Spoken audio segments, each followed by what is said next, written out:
So hi, everyone. Thank you so much for joining. My name is Ananya, and I'm going to be moderating the session today. Before we move on to our panelists and their introductions, I just want to say some quick housekeeping rules. You will not be able to unmute yourself and ask questions, but please put all the questions in the chat box. I will be monitoring the chat box, and I will ask the panelists the questions as we move along. And yeah, so with that, let's get started with the panelists. Dr. Jyothi, can you please introduce yourself to our audience? Yeah, hi, I'm Dr. Jyothi. I'm a gynecologist and a fertility expert. I have been running a center, 49 Fertility Center, which is a chains of hospital. We have 7 centers in AP and Telangana. So today I'm very honored and privileged to be a part of this panel with all your rocking youngsters, and thank you so much for inviting me. Thank you so much, Dr. Jyothi. Anjali, can you please introduce yourself now? Yes, thank you. Hi, everyone. I'm Anjali. I'm an 18-year-old. I'm the founder of First Stop, which is a Gen Z powered community that's trying to change the way periods are perceived by society. So our work consists around 3 pillars, which is awareness, access, and advocacy. So we go around marginalized communities hosting awareness sessions about menstrual health and hygiene. We distribute reusable cloth pads and other eco-friendly alternatives and allow women and other menstruators to make the switch to adequate menstrual hygiene, as well as just campaign online and offline to normalize the topic. It's so humbling and flattering to be here. Thank you, Ananya, for having me, and I'm so excited for this conversation. Thank you for being here. And Chitra, please introduce yourself. Hi guys, hi everyone. I am Chitra Singh. I am a third year medical student and I'm the founder of Chitra's Girly Talk. I've just started this page in this lockdown and I just want to share what I learned and I just want to share what I experience and what I learned because I want every woman to know about their bodies, and so that's why I'm very grateful to be here to be the part of this panel. Us as well. All right, so let's jump right into it. So for all the audience members, this panel is going to really discuss and go into what menstruation is, specifically what menstruating in India means in terms of everything from period poverty to access to products. So let's start with the most obvious question that we have. Could you tell us what menstruation is? Sorry. Yeah, menstruation in the term medically it's called as menstruation. It's a process which happens regularly for most of the females. It happens once in a month. So this is, in other terms, it may be called as the periods or bleeding also some people call it as. This is a process wherein there is a discharge from the vagina, and the discharge contains blood and some particles which line the uterus. So this usually happens every month. This is called menstruation. Thank you so much, Dr. Jyothi. And when is the onset of menstruation? When do women start menstruating, or young girls, or even menstruators? The first time when a girl menstruates, we call it as menarche. So this is a process which is actually a transformation of childhood to the adolescence. We literally meaning we can call they hit the puberty. So this is the onset of the periods. Before this, lot of bodily changes happens in a girl from a childhood to the adolescence. So this is preceded by rapid growth in height, changes in the breast development, and then she has something called as menstruation, which ideally in our country it is in between the age of 8 to 16 years. But ideally 12 years, 12 to 13 is the right age when a girl menstruates. Thank you so much. Any of the other panelists would like to add anything to those definitions? I don't think we could do a job with Dr. Jyothi. I think it's periods are like it's 100% natural and biological process, and this should not be a taboo that we talk about. Absolutely. We couldn't agree more. So, thank you so much for that point, Chitra. So, that gives us a great avenue into what we'll be discussing today. I've just put an article in the chat. This is the article that we'll be discussing throughout the panel, and we're going to be discussing elements of the article. It was released by BBC in lieu of Menstrual Health Management Day, and it's about this amazing photographer who went around clicking pictures to show the reality of menstruation or period poverty in India. So, with that being said, uh, there's um, there's a snippet from the article which says discriminating against menstruating women is widespread in India, where periods have long been a taboo and considered impure.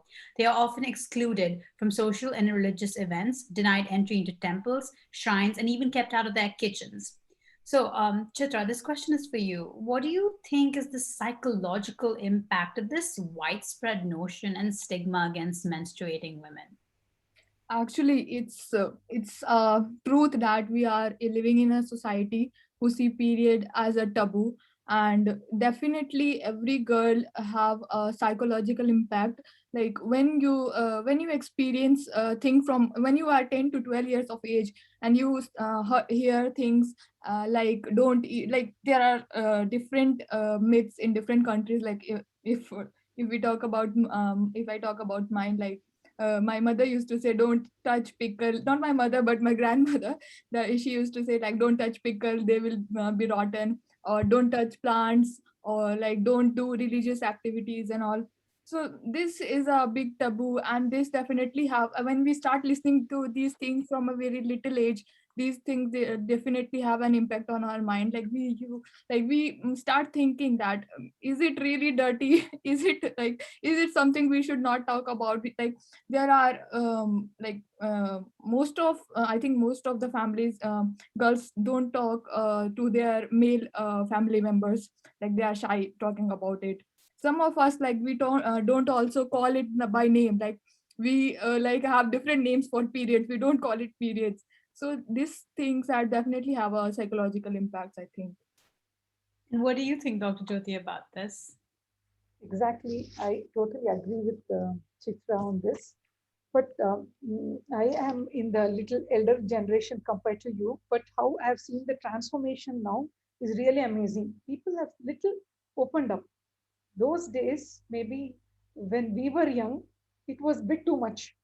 We were, totally segregated, not doing so many of our activities.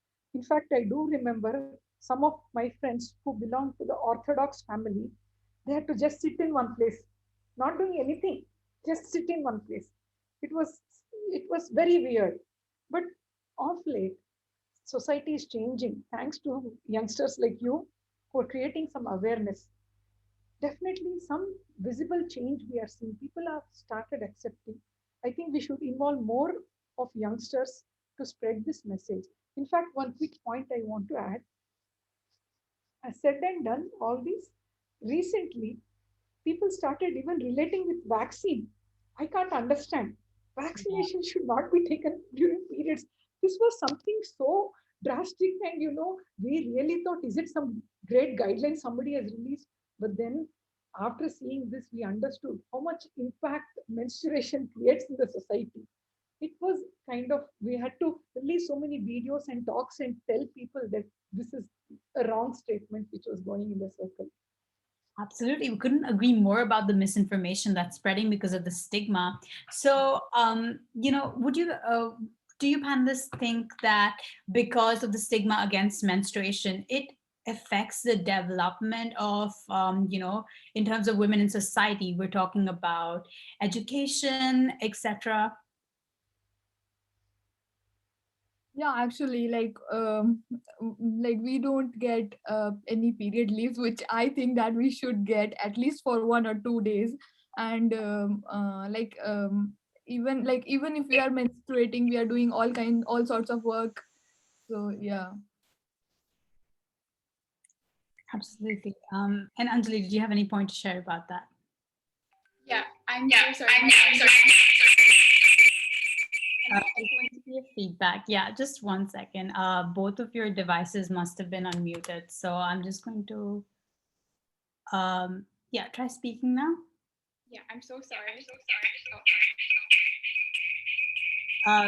Is it possible for you to leave from the other device? I'm so sorry. Yeah, okay.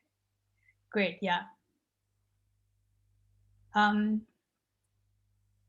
Okay, so till we wait on Anjali, yeah, I think Anjali, you're joined in from two devices right now. So if you leave from one of the devices, the audio feedback should eliminate itself. So should I remove one of your other? Okay, yeah. Yeah, you should be good now. Yeah, perfect. Yeah, I think, as Dr. Jyothi just mentioned, I got vaccinated yesterday itself, and the day before I got my period, and my mother was just like, "Don't go get vaccinated. You're not supposed to get vaccinated on your period." And I'm coming from like a relatively privileged background, right? Like my mother has access to the kind of information and to the kind of media that many people do not. And even then, there's so much misinformation, there's so much fake news. Um, and to me, at this point, it just seems really funny because I feel like people will take any chance that they can to like subjugate women even further. I definitely think the stigma is a big reason why we're not able to progress. So, like in our awareness sessions, I've gone to so many schools, knocked at doors, and asked if I can host awareness sessions at like either their NGO homes, orphanages, just slum areas in general. And there have been times where I've literally been like quote unquote kicked outside the doors just because I've proposed hosting a session about menstrual hygiene management, right? Yeah, it's definitely like a really widespread issue, and I really wish there was more mainstream conversations because panels like these are super important, but unless there's like conversations happening at the micro level, conversations happening at the tables of decision making authorities, we're not going to be able to have the structural changes that we really need and people deserve in our nation and globally. Couldn't agree more, Anjali. And you went into a great tangent. So, what role do you think the other generation, the generation that came before us, our mothers, play in helping us either remove the stigma or amplify it? What role do you think they play in this? Yeah. So I think at first, like when I was like 15 or 16 or just starting full stop, I used to always approach conversations from a place of outrage. I used to be really mad that my mother doesn't allow me to like go to the temple in my house. I used to be really angry that my grandmother didn't allow my mother to, even enter the kitchen when she was menstruating. But I think over time, something I've realized is that we're all socially conditioned, right? I had the privilege of going to like a fairly liberal school, an English medium school, where I was taught to unlearn social conditioning. And I continue to do that today. I'm not totally free of it. We all have been conditioned in different ways. I know for at least 15 years of my life, I thought that, I mean, the first 15 years of my life, I definitely thought that, um, periods were gross. We're not supposed to talk about it. I was ingrained, the mentality of whispering about periods was ingrained into me. And I had the privilege of unlearning my social conditioning, right? But that's not the kind of privilege my grandmother had. She didn't go to school. She got married at 16, right? So now I come from a place of empathy whenever I'm approaching conversations. So instead of going and just, like getting really mad at my grandparents or anybody who is not, who doesn't hold the same values and ideals as me, I try to like listen to them and then share my perspective in the hope that we'll reach middle grounds. Couldn't agree more. Dr. Jyoti, do you have any point to say about this? Yes, already put it in a very nice way. What transformation has happened through years. So I think I agree upon that. Amazing. So let's move on to the next point then. So another paragraph from the article. 71% of adolescent girls in India are unaware of menstruation until they get it themselves. Capping say that it shows that parents rarely prepare their daughters for something they know is bound to happen. And this preparedness leads to so much avoidable fear and anxiety. So, Anjali, this question is for you. Do you think this problem is isolated to lower income communities or even privileged societies? So I think menstrual injustice, like any other issue, is an intersectional one. So there are menstruators, obviously from low-income communities, that have that are at a disadvantage, and I've seen that firsthand when I've seen people use alternatives such as newspapers, rags, old cloths, and I've even met people who didn't know that products such as menstrual pads were existing to cater to our menstrual hygiene needs, right? Because they were so alien to the idea that people don't use pads. People don't use newspapers and rags all the time. So yeah, there are definitely the kind of disadvantages that they face, the kind of barriers they face, are definitely really different from the kind of barriers people from higher income level backgrounds face, right? But that doesn't mean that they don't face problems. I know that people who are at the intersection of being a woman and being from a quote unquote lower caste face different kinds of disadvantages when accessing menstrual hygiene. I know people at the intersection of gender and gender identities, in other words, trans men or non binary women, face certain disadvantages when accessing menstrual hygiene, especially when accessing healthcare infrastructures. There are definitely people, let's say people who are incarcerated and are not, like in the US, there are so many jails that don't provide menstrual products, because quote unquote a senator once said that this is not a clubhouse, it's a jail. And I think that just goes to show that like just how the world is still perceiving menstrual products. They're perceiving it as a luxury and not a necessity, which is again a mindset we need to change. So I definitely think that every community, every marginalized community has its own fair share of issues that they face with regard to menstrual hygiene and accessing menstrual hygiene. For me, I'm really privileged in the sense that I don't have to worry about where I'm getting my next set of pads from. But it's not like I've ever spoken about menstruation in my house up until I started, full stop, right? In my school, we still hide the tampon on the underside of our sleeves on the way to the washroom. So yeah, while I definitely recognize my privilege and I know that quote unquote I have it much better off than menstruators from low income communities, I feel like menstrual injustice is a topic that genuinely affects almost all stratas of society, especially in a country like India. Lovely. That was so well said. So, that being said, do you think the root of this issue stems from inequality and a discrimination of women that has been, like Anjali has been saying, socially ingrained within our societies for centuries?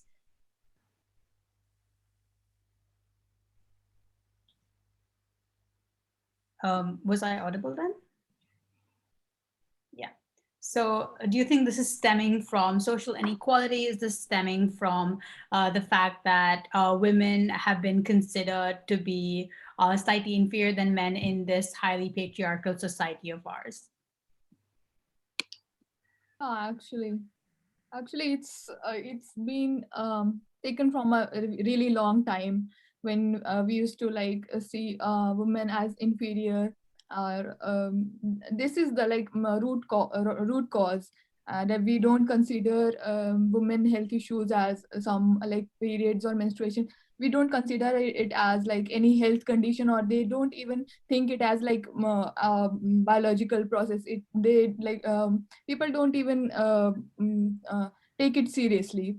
And if like now, but I think that nowadays, like we are more we see, like we have access to social media, and the younger generations, and not even the younger generation, like if we know, we can teach, we can not teach, but we can at least share things with our family and like mothers, so they understand. They are now understanding this thing that I have seen.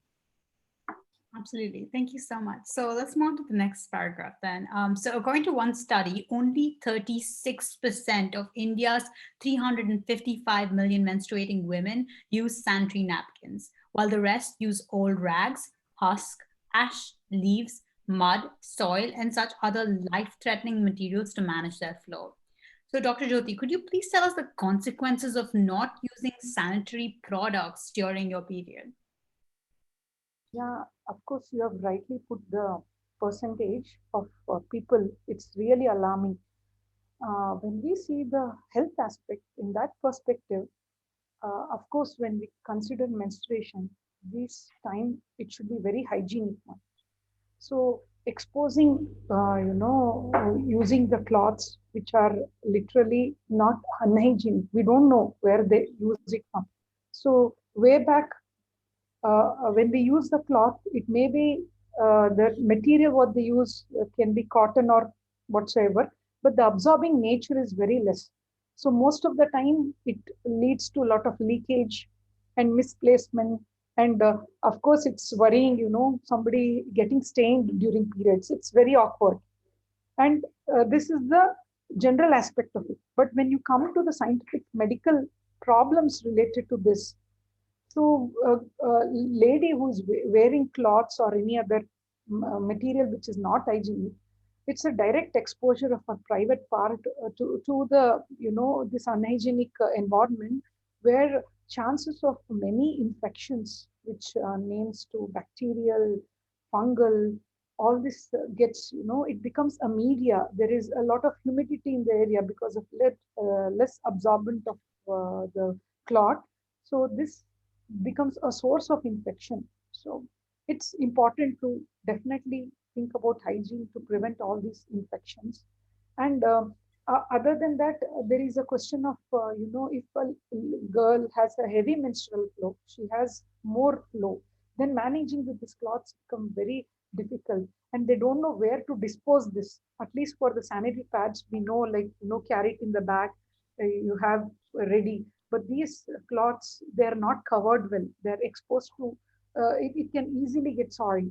So all these measures have to be in place when we are dealing with the cloth. So these 64% of these women who don't have access to these products, it's very easy to assume or even understand that they won't have access to proper healthcare as well, because Correct.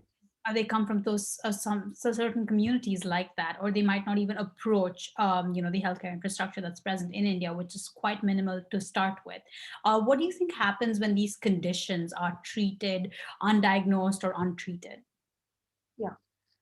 In in the process, sometime what happens is, when they change this cloth pad, it's usually not one disposable. They use it, reuse it. They wash it sometime, and they dry it, and sometimes it's half dry. It's not totally dry. It's moist, and they use it. This becomes a source of infection.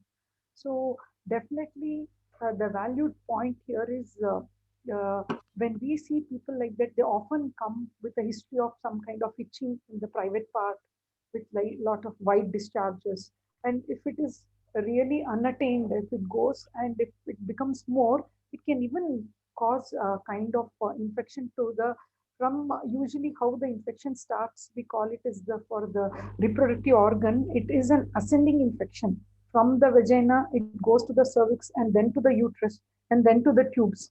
So initially, if it's tackled well, then we can prevent this. If it becomes more, if it is like, we call it as a multiplying additive effect. If every time this multiplies, she may have a condition, something called as a PID, pelvic inflammatory disorder, which is, because of all this, which can be corrected, which we lose so much of problem is happening, and then she may have constant pain and painful periods. All these are some of the symptoms which we can avoid by maintaining vaginal hygiene. Thank you so much. That was so helpful. So Uh, okay, so from an, there's a lot of, like Chitra has been saying earlier, there's a lot of movement on social media for empowerment of women, for embracing menstruation, for breaking the stigma, etc. But a lot of people have been, trolling them. They have been trolls who indulge in moral policing and shaming of women who speak about these issues. In your social conquest, Chitra and Anjali, have you come across such trolls, and how do you respond to them? Yeah, actually, I have personally experienced this in my DMs. Actually, when I started this and when I started talking about these and I started making reels. I actually make reels about. I research very well. I say these things only that I learn from my teachers. And some people were like, "No, this is not right. And why are you saying all these things? This is like you are promoting something like I don't know what they were thinking." So at one point, yeah, I can say that there are some trollers. Once I saw some page that posted a picture of the uterus, like anatomical uterus, real uterus, and the Twitter banned it. So the like there is a need to differentiate what is educating, what people are educating, and what some people are like we say like uh, showing nudity. Like there must be a difference. They must know the difference, that this is not nudity, this is something that we are educating. Menstruation is not something like we can't discuss, we can't say about. So yeah, these things should be discussed. Yeah, I'm so sorry, Chitra. You and I'm sure even Ananya, you've gone through a lot of hate online. I'm so sorry that these are such normalized experiences in our like lives online at this point. But of course, like there are so many pros to social media. There are definitely such cons as well. I think one of the reasons why people find it so I think, especially in this past 1 year, people have forgotten that the person on the opposite side of the screen is a real person, right? Like it's completely dehumanized the whole process, which is why people are finding it so much easier just to like write hate messages and creep into our DMs and write weird stuff. I think last year, from between like March and December, that's when we had to like strengthen our digital efforts because of the pandemic. I think I've blocked at least 80 accounts on my private account, and it's just been really, yeah, it's of course like really traumatizing. I also remember at one point I shared my home address because we were accepting physical donations, in terms of pads and tampons and things like that. And somebody like started sending me really like obscene stuff, and that continued for like a month or so. So yeah, there's definitely a lot of abuse that women especially are receptive to face online. One thing again, like I feel like there is a disproportional kind of pressure that women have to face, and I don't think that's fair. But I also think one thing that has worked for me is responding to trolls. I know we don't, I mean, they don't like, we're not obligated to, and I know we don't always have the mind space to do it, and you really don't have to. I know, like, to each their own, honestly. But for me, when I reply to trolls and I'm just like, hey, I'm really sorry you're like going through such bad times that you felt the need to like, express your outrage to like a random account on Instagram and send me hate here. But hey, here's five helplines in India that should make health, like mental health resources affordable and accessible to you. Why don't you give it a try? And then I've gotten messages that are like, okay, I'm really sorry, you're right, I was going through like a hard time and I don't know why I felt the need to like just spread hate. But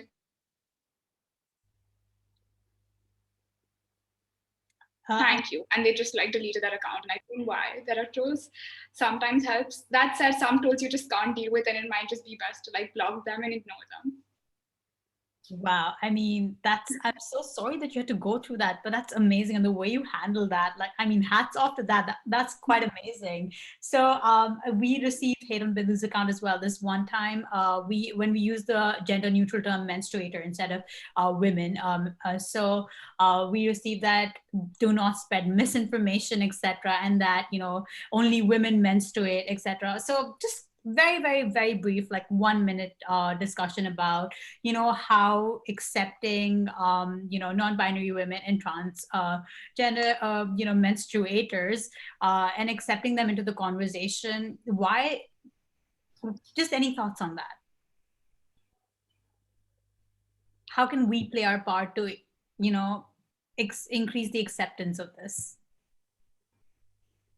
I think first we can just begin with our language, honestly.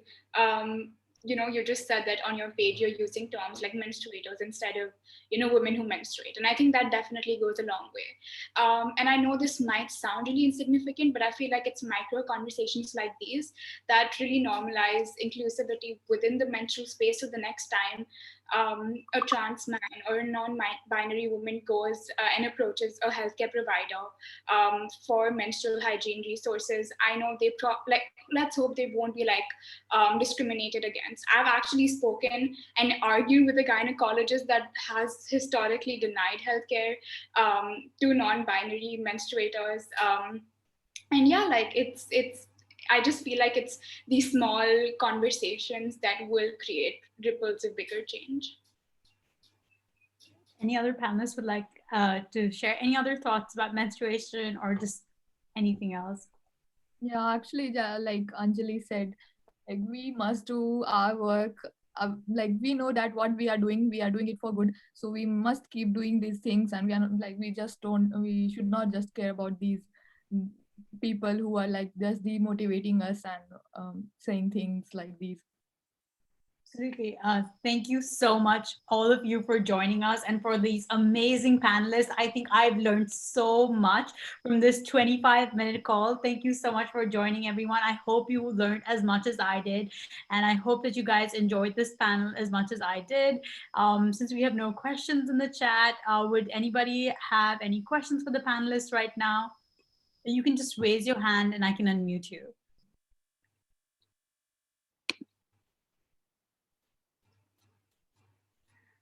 Okay, seems like we have no questions. So thank you so much for joining, everyone. Hope you have a great rest of your evening. And thank you again, panelists, for joining us. Thank you so much.